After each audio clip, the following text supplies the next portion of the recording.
Hi, welcome to our channel of IGNOU audiobooks. Indira Gandhi National Open University, School of Interdisciplinary and Trans-Disciplinary Studies, SOITS, Master of Arts in Environmental and Occupational Health, MAEOH Second Year. Med 008 Globalization, Environment, and Development. Block-1. Unit-1 Environmental Dimensions of Globalization. 1.1 Introduction. Of the several overwhelming issues that have come to the fore during the last 2 decades of the 20th century, the 2 issues that stand out are globalization and global change. Globalization seems to be one of the most widely used words these days. It has several connotations. Globalization in general terms is a much wider phenomenon encompassing all aspects of global spread ranging from culinary skills, cultural practices, languages, political ideas, and ideologies, to migration of people, flow of technology, trade, labor and investments as well. Globalization literally means affecting the whole world and has been in vogue for centuries. But we are concerned with its specific form and usage in the current phase. We are more concerned with economic globalization that has been underway since 1980s. It has been a process of globalization of production and rapid liberalization of trade and investment flows.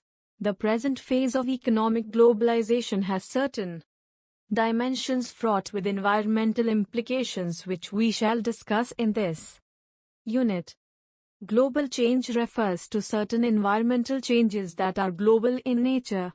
For instance, climate change can no longer be seen as a national or a regional problem. It is a global phenomenon. The underlying causes of climate change, like greenhouse gas emissions, are as much related to national energy policies as to the process of economic globalization. But the solutions ought to be found through global institutional interventions. These aspects shall be dealt with in the last part of this unit. Objectives. After studying this unit, you should be able to explain the nature and process of present economic globalization as well as global environmental change, discuss the impact of the present phase of globalization on the environment, and articulate the need for appropriate global environmental interventions. 1.2 Globalization and change in its scenario. Economic globalization is associated with worldwide expansion of capital as an integral part of the capitalist development. There are evidently epochs of more rapid global expansion and extension of capital. These epochs are termed as globalization. For instance, we can identify 2 such epochs. I. Past globalization of 1860 to 1914, the widely acknowledged imperialist colonialist phase, and 2. The present globalization since 1980. We deal here with the latter part of the epoch. The present phase of economic globalization, beginning in 1980, is seen as a determined removal of all barriers to and rapid increase in the flows of trade, investment, services and even intellectual property rights across the borders. Under the aegis of the present globalization, capital in all its forms minus productive and portfolio minus has been moving freely across nations, apparently challenging their sovereignty. However, the same may not be true in the context of labor mobility, which is still impeded by restrictions. In that sense, globalization is also seen as a process of minimizing the power of states and nations. We now briefly discuss the role of technology in accelerating the process of globalization, and its impact on global trade and finance capital.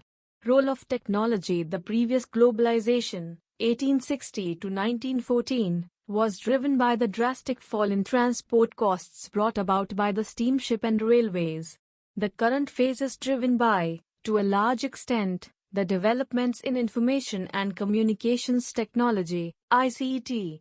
Due to rapid technological advancement, The average cost of processing information fell from US $75 per million operations to less than 100th of a cent from 1960 to 1990.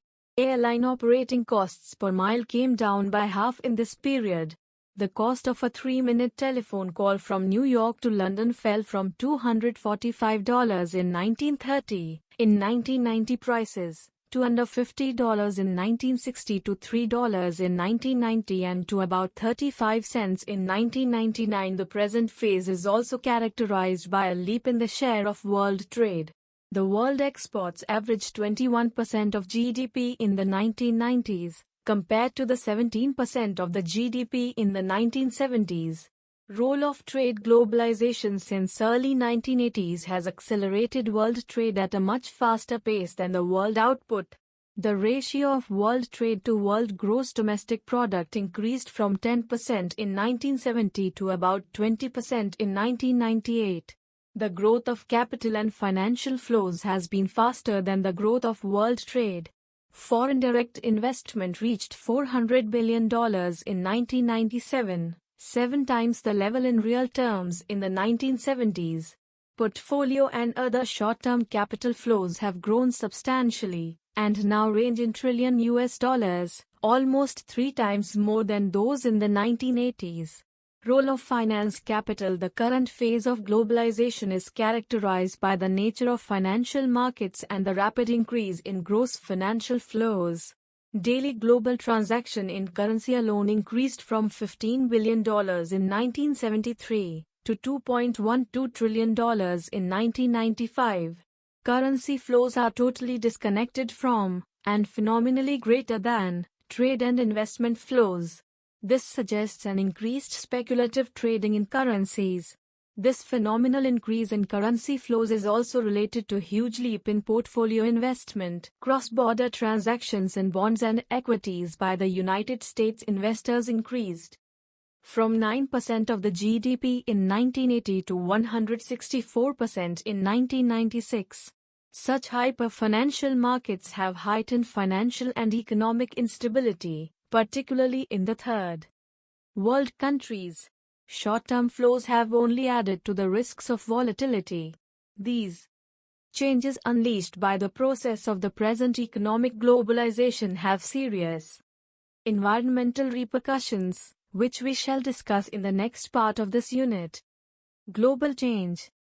While discussing the process of economic globalization in its relationship with environment, it is essential to understand the phenomenon of global change, or more precisely global climatic change. As you have studied in Med 001, from the early 1980s, there has been a growing concern about global warming. Research findings show that there has been an increase in the atmospheric concentrations of greenhouse gases, GHGs, that cause greenhouse effect, which results in global warming. Recall that the greenhouse effect is a process in which energy from the sun, solar radiation, passes through the atmosphere freely, but the heat radiated back from the Earth is partially blocked or absorbed by gases in the atmosphere. The radiation, absorbed by clouds, carbon dioxide and some other gases, produce the greenhouse effect, and hence the warming of the atmosphere. The additional warming sets off a chain of changes like melting of glaciers, rise in the sea level, erosion of coastal ecosystems, minus all of which are the causes for concern to all of us. Figure 1.2. Look at the screen. Figure 1.2. Global environmental problems. Source: http://www.who.int/global change/and/ As you know, gases like carbon dioxide, methane, nitrous oxide, chlorofluorocarbons, CFCs, are called greenhouse gases, GHGs. Carbon dioxide is responsible for over half the enactment of the greenhouse effect. CFCs that contain chlorine and bromine are known to cause depletion of ozone layer, which in turn increases the incoming ultraviolet radiation. This results in the increase of skin cancers. The GHGs that trap the outgoing long-wave radiation have been increasing. Though natural events also contribute to these gases, substantial emissions are due to increasing human activity caused by industrial emissions, vehicular emissions, burning of forests, refrigeration, etc. Recall the estimated rise in the global mean surface temperatures due to the increase in carbon dioxide concentration described in Unit 14 of MED 001. We reproduce the graph below for ready reference.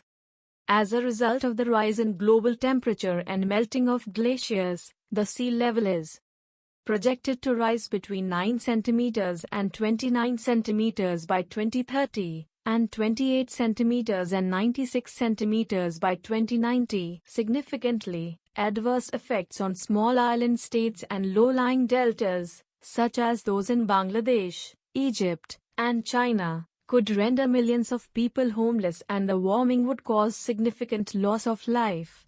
Heat stress, mortality, and disease could increase as the tropical habitat of insects expands northwards. Substantial part of the emissions of GHGs is the contribution from the industrialized countries. Look at the screen figure 1.3, projected rise in global mean temperature due to global warming. Source: IPCC 2001. The present phase of economic globalization, with more attention to economic growth based on the so-called strategies of business as usual, is bound to aggravate global warming. In the developed countries, the level of production, especially in energy and transportation sectors, have reached a point where there is need to emphasize reduction in the per capita energy use while paying for the carbon and other sinks largely associated with biodiversity and forest cover of the poorer countries. Global climate change necessitates globally negotiated agreements and institutions for implementation. We shall be discussing these issues in the last part of this unit. Before studying further, you may like to reflect on the issues raised so far. 1.3 Globalization and environment. We now discuss different aspects of globalization such as free trade and terms of trade in the context of environment. We also discuss standards of the environment. Free trade and environment. The recent trends in globalization of production and steep reduction in all barriers to allow free flow of trade and investment are opposed by many environmental groups all over the world. They perceive globalization as harmful to the environment for many reasons, which we now describe. First, free trade is seen as a means of more output and income, which means more resource depletion and degradation of the natural environment. Second, freer trade, investment and globalization of production will lead to increase in transport activity and encourage the relocation of environmentally degrading industries to countries with lower environmental standards or more fragile natural environments, and thus contribute to further environmental damage. Third, freer foreign investment reduces the incentive to develop environmentally friendlier technologies. Fourth, free trade may result in industrial and agricultural reorganization to capture the economies of scale made possible by larger markets. This might involve larger productive units, factories that are aesthetically unpleasing, and farms that remove hedgerows and use intensive agricultural techniques. Fifth, free international trade neglects the environment in the same way as domestic free markets fail to account for environmental losses. In other words, trade liberalization can be expected to increase market failure. Pierce and Wofford, 1993, pages 299 to 300. Terms of Trade and Environment. The World Commission on Environment and Development, Brundtland Commission 1987, viewed that world commodity trade frequently encourages resource depletion in the developing world. The proportion of increased volumes of commodity exports has led to cases of unsustainable overuse of the natural resource base. While individual cases may not fit this generalization, it has been argued that such processes have been at work in ranching for beef, fishing in both coastal and deep sea waters, forestry, and the growing of some cash crops. Moreover, the prices of commodity exports do not fully reflect the environmental costs to the resource base. Pages 80 to 81. Further, the Brundtland Commission also draws attention to the possible consequences of increases in trade to primary product exporting developing countries. The Brundtland hypothesis about the link between the terms of trade and the environment is as follows. If the terms of trade decline, exporting countries must export more and more just to maintain foreign exchange earnings constant. In the specific case of crop exports, then, emphasis is placed on expanding acreage in order to increase exports. If the affected crops are environmentally hazardous minus groundnuts or maize minus soils in land that is not marginal may be directly damaged. Damage to marginal soils would be even higher. Even if the crops are environmentally benign, efforts might be made to expand cultivation onto marginal lands by clearing shrub and forest land and adding to potential erosion through deforestation. Pierce and Wofford 1993, pages 285 to 286. The vagaries of trade and the fluctuating exchange rates are often shown to cause extensive environmental damage. Devalued currencies of many commodity exporting developing countries are shown as a major reason for increasing depletion of forests which are cleared for exports. The liberal trade in ivory during 1980s appears to have depleted almost one-third of the elephant population in Africa. Massive depletion of forests is attributed to the pressure of free trade in hardwood. Thus, the present phase of globalization, with an emphasis on free trade, would make the world's tropical forests unsustainable, unless there are firm commitments. The growing dependence on exports seems to result often in inappropriate and environmentally damaging shift in cropping pattern. For instance, growing demands for cassava have made small farmers in Thailand to extend cassava cultivation into previously forested land. It is shown that cassava production for export is a significant cause of deforestation, soil erosion, and soil nutrient reduction in Thailand. There are instances of extensive environmental destruction unleashed by the corporate culture. The denudation of forests and with that the destruction of the culture of commons is widely known. The extensive and ruthless ecological damage done to the Ogoni region in Nigeria by the multinational oil companies and the uprooting of the livelihood of its people are well documented. Perhaps one of the notorious examples of globalization facilitating polluting and hazardous industries in the developing countries is the case of Union Carbide pesticide factory in Bhopal of central India. The methyl isocyanide, MIC, gas leak from this factory rendered several thousand people blind. This was one of the worst industrial tragedies of the last century. These experiences appear to strengthen the belief that unbridled globalization would cause growing harm to environmental sustainability. Environmental standards. The emergence of the World Trade Organization, WTO, as a major institution promoting globalization by reducing trade and investment barriers has brought the trade-related environmental standards into sharp debate.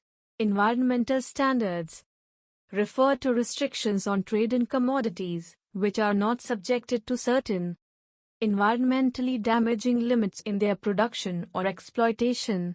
The environmental standards are stiffly opposed by the developing countries.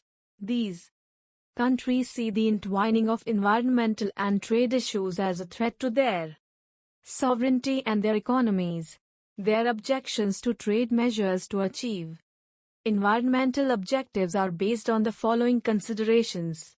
The ban on certain environmentally unfriendly activities like ban on ivory trade or ban on hardwood trade have always gone against the economic interests of the developing countries.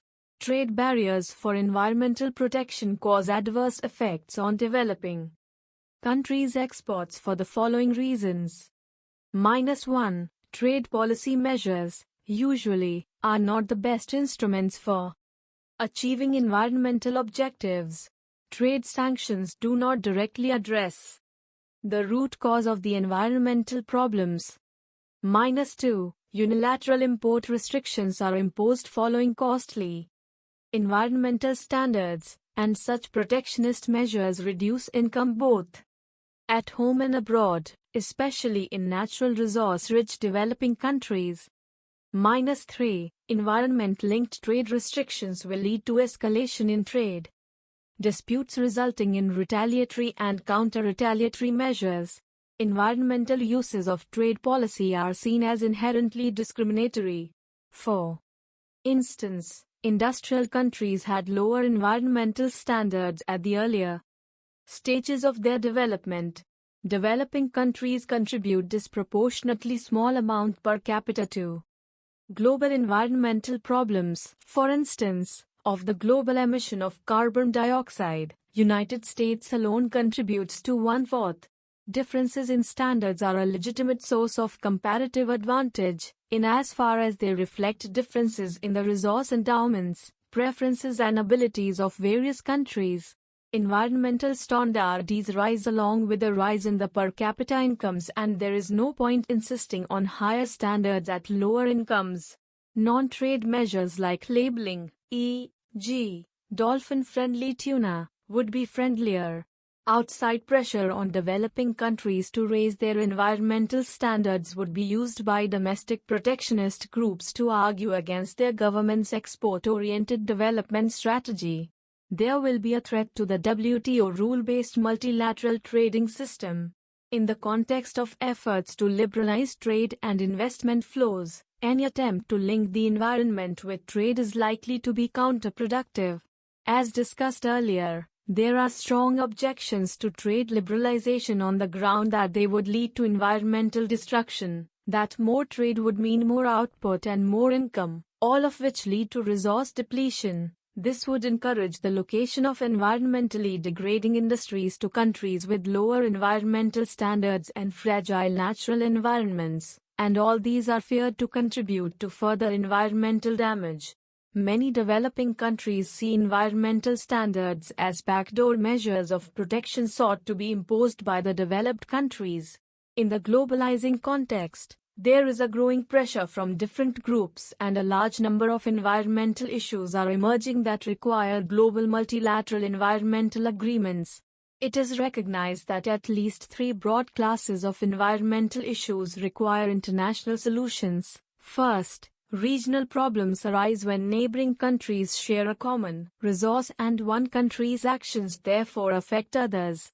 In this category, we deal with most problems of transboundary pollution, including smog due to forest fires, acid rain, and the management of international rivers or regional seas. Second, the world shares certain global environmental resources such as the atmosphere and the deep oceans. Any action by one country that affects such global commons has an effect on all other countries. In this category, we include a buildup of greenhouse gases, GHGs, and the thinning of ozone layer by the emission of CFCs.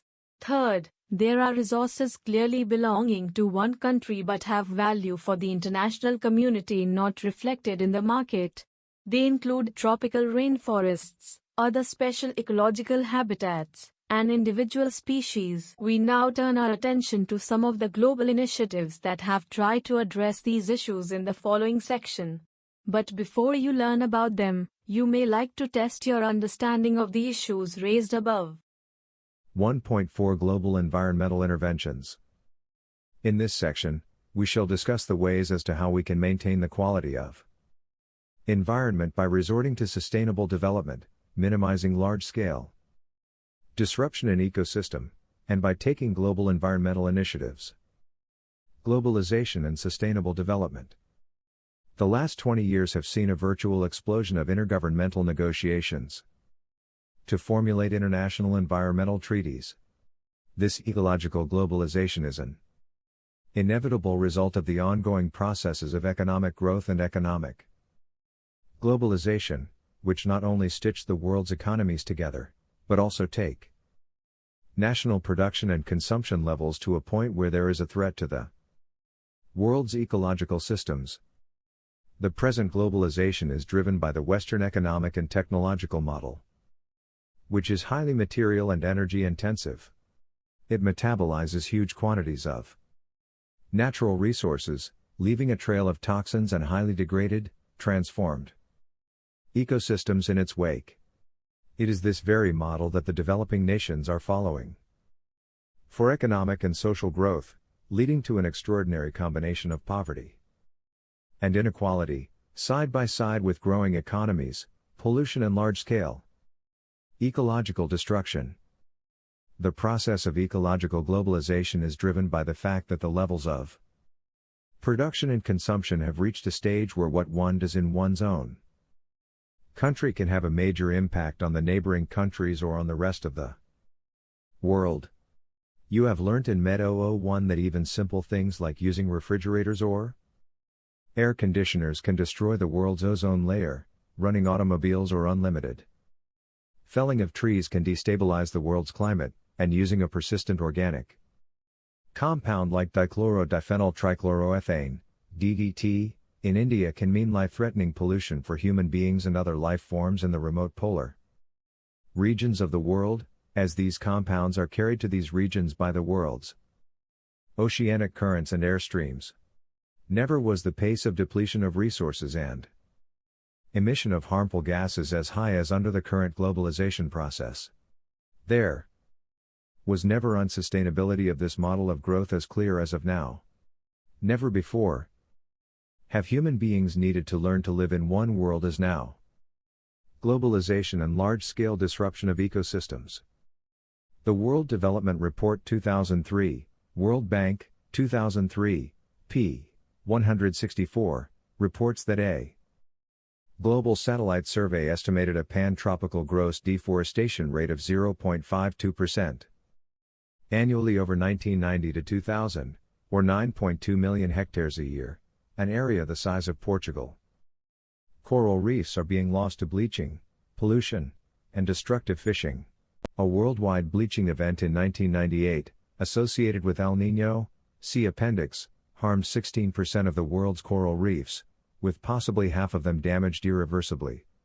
Another 32% are thought to be threatened over the next 30 years, and 11% have already been lost. 3/4 of all fish stocks are being exploited at or above their sustainable limits. Total harvests from capture fisheries have leveled off or declined. Some fisheries, such as the Northwest Atlantic cod, have completely collapsed.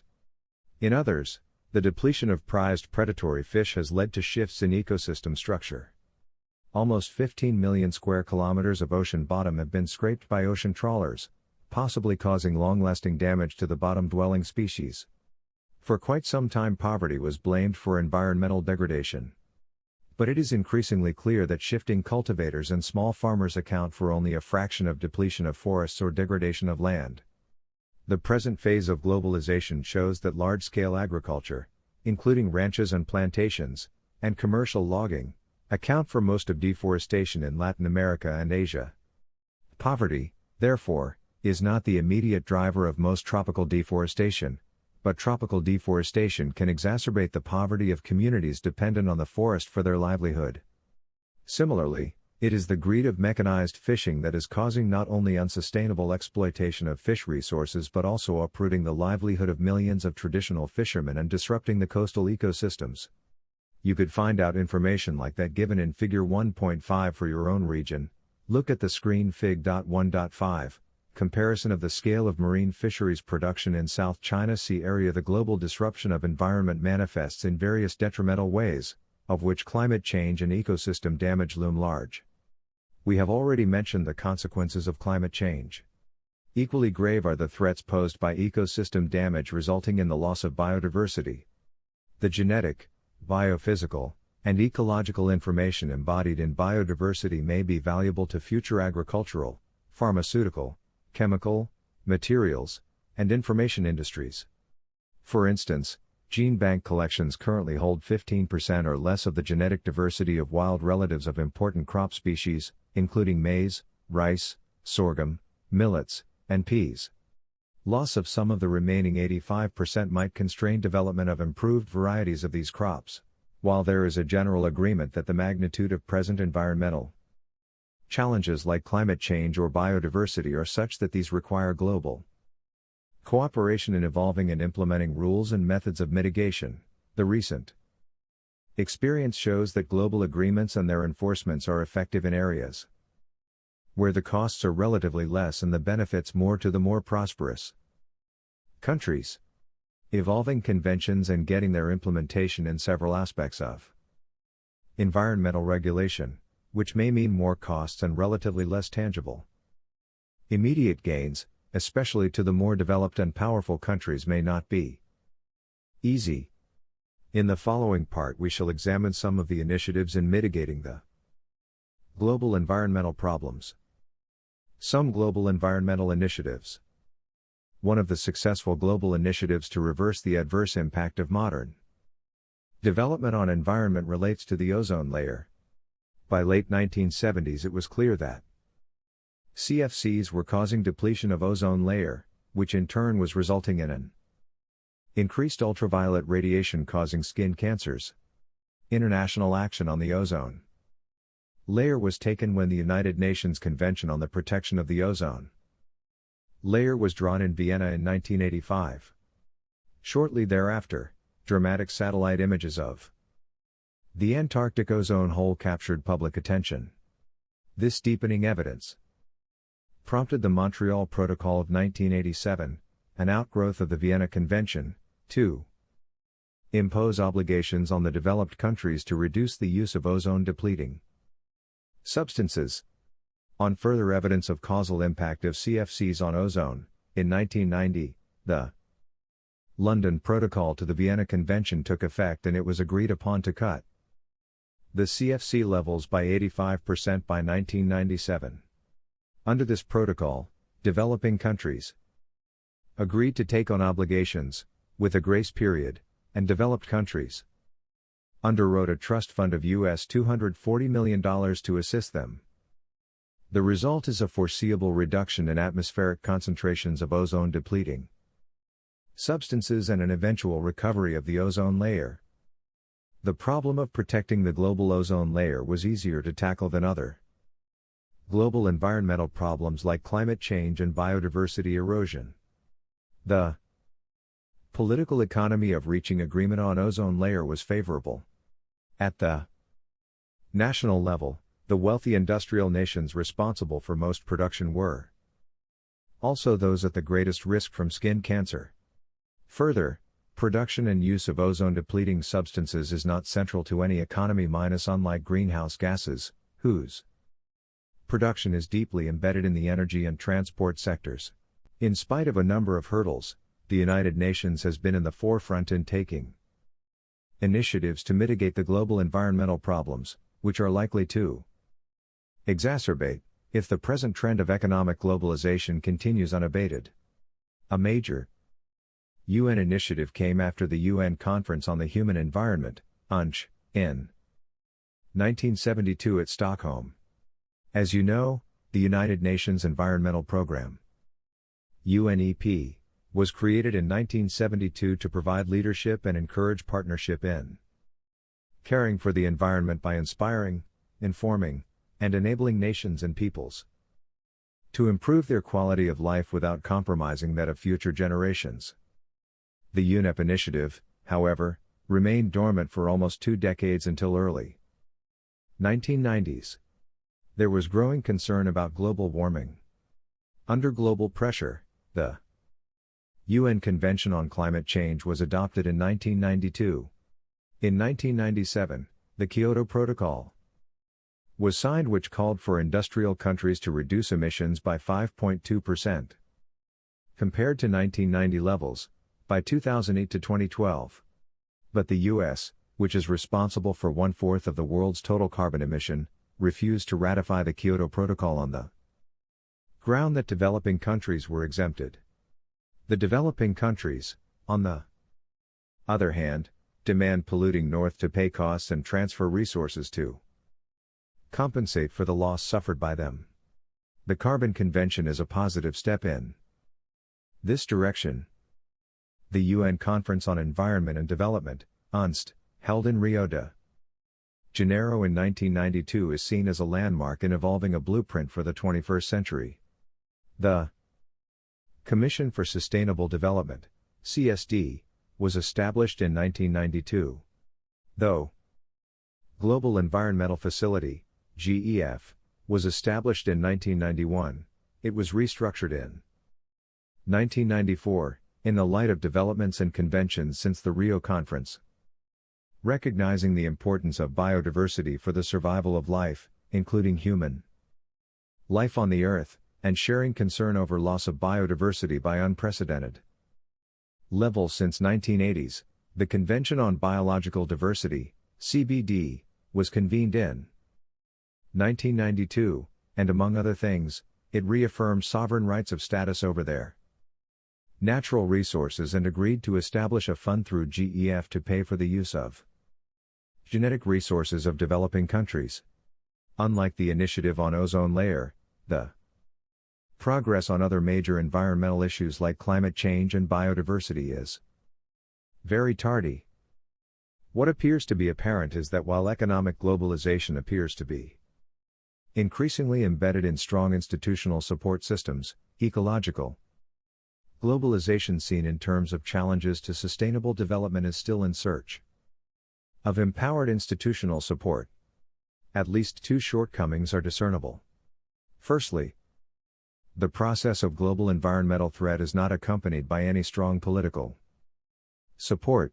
As a result, no political leader has any interest to ensure that the emerging global ecological policy is managed in the best interest of the maximum number of people and on the basis of the principles of good governance, that is, equality, justice, and democracy. Secondly, there is no clear and transparent mechanism to integrate the two processes of economic and ecological globalization. But nations are doing so individually, often in a covert manner, through the positions they take to set the rules for the two processes of globalization. When the leaders of nation-states meet to develop rules and regulations for economic globalization, they take positions to derive the maximum economic benefits for their national economies. When they meet to develop the rules and regulations for ecological globalization, they take positions which ensure that there would be either no costs or, at worst, least possible costs to their individual national economies.